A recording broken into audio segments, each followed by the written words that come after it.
Welcome to పూరాలుకల్. పశ్చిమాసియాలో జరుగుతున్న యుద్ధ నేపథ్యంలో ఇప్పుడు కొత్త చర్చ ఒకటి తెరపైకి వచ్చింది. ఒకవేళ మూడో ప్రపంచ యుద్ధమే జరిగితే అది నీటి కోసమే అని పలువురు నిపుణులు చాలా కాలంగా చెబుతున్న సంగతి తెలిసిందే. అయితే ఇప్పుడు అది వాస్తవమే అనే విధంగా ఇరాన్ యుద్ధం టర్న్ అవుతోంది. ప్రస్తుతం కొనసాగుతున్న ఇరాన్ యుద్ధంలో భాగంగా నీటి శుద్ధ ప్లాంట్లను లక్ష్యంగా చేసుకుని జరుగుతున్న దాడులు చూస్తుంటే తాగునీరు యుద్ధానికి లక్ష్యంగా మారుతుందనే విషయం స్పష్టమైంది. రెండు వైపులా వారు ఆయా దేశాల్లోని నీటి వనరుల్ని లక్ష్యంగా చేసుకుని దాడులు చేస్తుండటంతో ప్రజలు తీవ్ర ఇబ్బందులు ఎదుర్కోవాల్సిన పరిస్థితి కూడా నెలకొంది.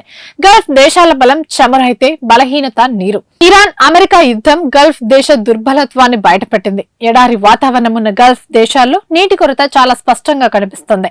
తమ నీటి శుద్ధి ప్లాంట్లపై దాడి చేశారని ఇరాన్ ఆరోపించగా తమ ప్లాంట్స్ పై ఇరాన్ దాడి చేసిందని బహ్రెయిన్ తెలిపింది. ఫిబ్రవరి 28న యుద్ధం ప్రారంభమైన తర్వాత గ్లోబల్ మార్కెట్లు ఆతృతగా పర్షియన్ గల్ఫ్ ఇంధన మౌలిక సౌకర్యాలను పరిశీలించడం ప్రారంభించాయి.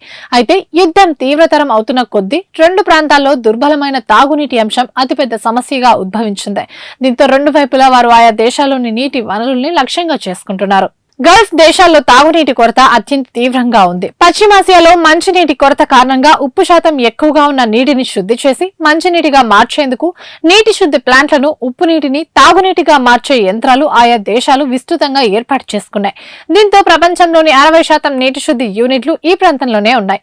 యుఏఈ, సౌదీ అరేబియా, కువైట్ తదితర అరబ్ దేశాల వారు అత్యధికంగా వీటిపైన ఆధారపడటంతో శత్రు దేశానికి ఇప్పుడు అవే అత్యంత విలువైన లక్ష్యాలుగా మారుతున్నాయి. అలాగే ఇరాన్లోని ప్లాంట్లను అమెరికా, ఇజ్రాయెల్ లక్ష్యంగా చేసుకుంటున్నాయి. అయితే ఒక పెద్ద ప్లాంట్ దెబ్బతింటే కొన్ని రోజుల్లోనే రాజధానులు ఖాళీ చేయాల్సిన పరిస్థితి వస్తుందని అమెరికాకు చెందిన కొన్ని రహస్య నివేదికలు హెచ్చరిస్తున్నాయి. ఇవి ఇప్పటివరకు అప్డేట్స్. మరిన్ని అప్డేట్స్ కోసం చూస్తూనే ఉండండి పూరాలోకల్.